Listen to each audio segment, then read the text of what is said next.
Welcome, brave traveler, to the realm of underrated Isekai, where overlooked gems shine, chaos thrives, and main characters may make decisions that would get normal humans arrested or hospitalized.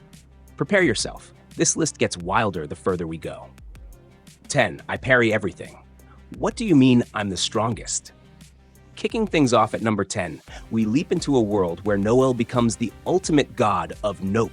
This man's entire power system is literally rejecting everything the universe throws at him. Fireballs? Nope. Grandmaster sword slashes? Nope. Life-threatening disasters that should reasonably traumatize any sane human? Double nope. Externally, he looks calm, politely parrying attacks like he's brushing lint off his clothes. Internally, he's thinking, I have no idea what I'm doing, but it's working, so keep swinging, I guess. The enemies? They're offended. Imagine spending your whole life mastering an ultimate technique, only for some quiet dude to tap it aside like he's closing a fridge door. The comedy hits because Noel absolutely does not mean to be disrespectful. He just exists, and existence alone breaks the balance of nature. My personal commentary. This anime teaches that if you ignore your problems hard enough, you might accidentally become the strongest being alive. Noel is living proof that defensive players in video games were right all along. Parry everything. Parry fate. Parry tax collectors. Become unstoppable. Number 9. Chichi wa Eiu Hawasere Musume no Watashi wa Tenseisha. Rolling into number 9, we arrive at the home of the most unfairly blessed reincarnated child in Isekai history. Born from a legendary hero father and a literal spirit mother, our MC pops into the world with a genetic stat sheet so illegal it should come with a warning label. Externally, she's a cheerful, curious little girl. Internally, she's thinking, I may be adorable, but I could casually flatten half this continent if I sneeze wrong. Every villager who sees her immediately gets that I am standing near divine royalty expression. Warriors look at her growth speed and question their own life choices. Meanwhile, she's out here learning magic like it's a mobile game tutorial. The show balances wholesome cuteness with oh no, she's too strong already, dread. My personal commentary. This anime is what happens when reincarnation RNG hits jackpot levels. She's polite, precious, and dangerously overpowered, like if a toddler had access to both kindness and nuclear capabilities. Watching her navigate the world while trying not to accidentally destroy it is both hilarious and terrifying. And honestly, I support her chaos. Number 8. Yandere Dark Elf. She chased me all the way from another world. Dropping into number 8, we sprint straight into romantic danger. Our MC escapes from a fantasy world thinking he's finally safe, only for the Yandere Dark Elf, who loves him with a passion hotter than dragon breath, to track him across dimensions like an elegant predator with abandonment issues. Externally, he pretends to stay cool. Internally, he's screaming, why is she everywhere? Why is she faster? Why can she smell my fear? Every encounter feels like a survival horror comedy. She slices obstacles with one hand, smiles with the other, and speaks in that unnervingly sweet tone that says, I will protect you, whether you like it or not. Meanwhile, the MC is calculating escape routes like a scientist trying to dodge divine punishment. Personal commentary. This anime is chaotic gold. If you've ever wanted to watch a man try not to die from affection, this is it. It teaches an important life lesson.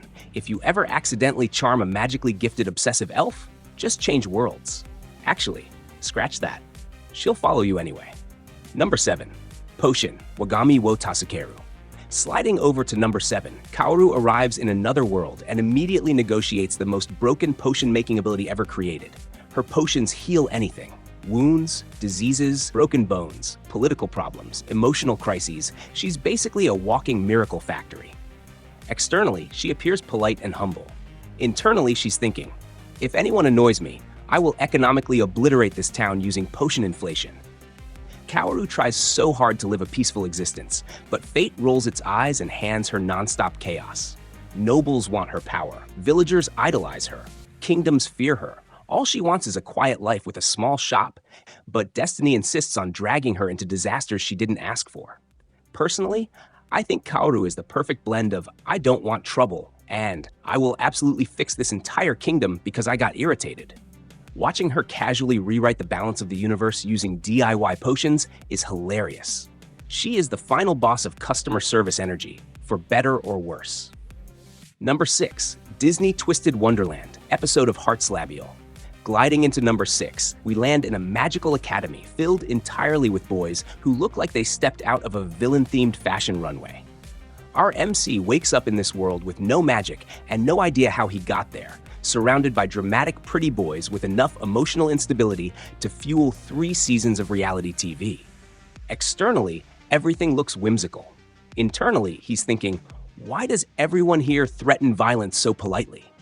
Heart's Labial Dorm is the crown jewel of structured chaos. They follow strict rules with terrifying enthusiasm, and breaking even one of those rules invites punishment, so theatrical you'd think they rehearsed it. Watching the cast blow up over tiny infractions is endlessly entertaining. My personal commentary: this anime is peak style over sanity. It blends magical drama, delightful character meltdowns, and Disney-esque charm with a chaotic flair. It's like attending a tea party where everyone is gorgeous, everyone is stressed, and wrong gesture might start a magical civil war. 10 out of 10 entertainment, 0 out of 10 emotional safety. Number 5. Sozai Saishika no Isekai Ryokuki. Marching into number 5, we follow a material scavenger whose gathering skill is so insane that the laws of economics physically recoil. Externally, he seems like a gentle wanderer. Internally, he's thinking, if it glows, I'm looting it. If it sparkles, I'm keeping it. If it's rare, I'm selling it for triple. The guy picks up random weeds and somehow turns them into high-tier items. Local adventurers train for years, risk their lives, and then watch in despair as he casually collects god-tier materials like a bored tourist picking seashells. His crafting abilities spiral into absurdity, allowing him to solve problems that should require entire armies. My personal commentary: this anime is a love letter to gatherers everywhere. It proves that you don't need to swing a sword to dominate a fantasy world. You just need a good eye and a borderline disrespectful skill. Watching him quietly disrupt economies while remaining wholesome is pure isekai serotonin. Number 4. Rebuild World, Ribirudo Warudo. Diving into number 4, we enter a gritty future where ruined cities hide ancient tech and death lurks behind every corner. Akira, our desperate scavenger MC, is trying to survive long enough to escape poverty. Externally, he faces everything bravely. Internally, he's thinking, Alpha, if I die today, it's your fault. Alpha, the hologram AI guiding him, is both his guardian angel and his sarcastic gym coach. She pushes him into battles he absolutely is not mentally ready for, all while critiquing his technique like she's docking points in a tournament. Their dynamic carries the show: tragic, funny, stressful, and incredibly human. What makes the anime shine is its blend of gritty world-building and intense tension. Every mission feels like crawling through a scrapyard filled with future nightmares. My commentary? Rebuild World hits differently. It's messy, dangerous, and honest about how cruel survival can be. Akira is the perfect underdog, determined, unlucky, and sustained by sheer stubbornness. He's fighting the world, one near-death experience at a time. Number 3. Unwanted, undead adventurer. Descending into number 3, we meet Rent, an adventurer so average that even monsters barely noticed him, until one finally did and killed him instantly. He wakes up not as a hero, but as a skeleton with 0 swag.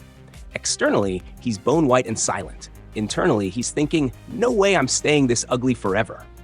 Thus begins the undead glow-up arc of the century. Rent evolves step by step, skeleton to zombie to ghoul, to something that looks suspiciously handsome for someone who literally died. He grinds levels like a dedicated MMORPG addict with nothing left to lose. Every town encounter is a comedy of terror, with people panicking as Rent tries to smile despite lacking lips. His determination drives the story, revealing a deeply human desire for purpose even after death. My personal commentary: this anime is a masterpiece of slow, stubborn progress. Rent is proof that even if life reduces you to bare bones, you can still level up, find allies, and possibly become attractive again. Grind culture has never looked this undead or this inspiring. Number 2. A returner's magic should be special. Surging into number 2, we meet Desire, one of the last survivors of humanity's endgame, flung back in time to fix everything before the world collapses again. Externally, he's calm and polished. Internally, he's thinking, I refuse to let you idiots destroy the future twice. Desire drags his inexperienced friends through brutal training sessions, wielding kindness on the surface and steel-hard expectations underneath. His strategies outshine everyone around him because he's already lived the nightmare they haven't yet seen.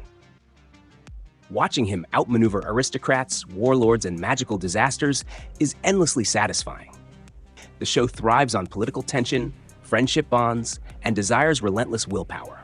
He's the definition of a prepared protagonist. No nonsense, no hesitation, pure fix-the-timeline energy.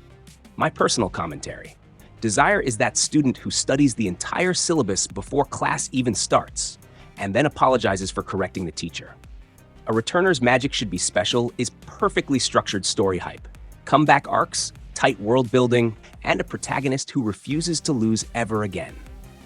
Number 1. The Faraway Paladin.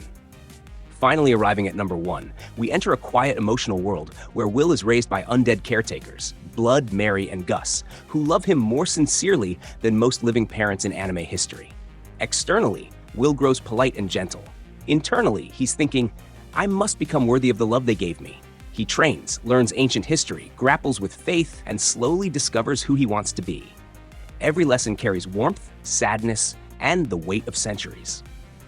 Watching Will evolve from a sheltered boy into a determined adventurer is like witnessing a soul crystallize. The action is meaningful, the lore is deep, and the emotional beats hit harder than the divine lightning. My personal commentary. The Faraway Paladin is beautifully slow, beautifully heavy, and beautifully rewarding. It feels like reading a sacred story, one chapter at a time. No loud gimmicks, just honest character growth. It earns its number 1 spot with heart, purpose, and sincerity. And there you have it, 10 underrated isekai that deserve way more hype than they get. Whether you want chaos, comedy, danger, or emotional therapy, this list covers it all. Now go watch something new before the algorithm buries these gems forever.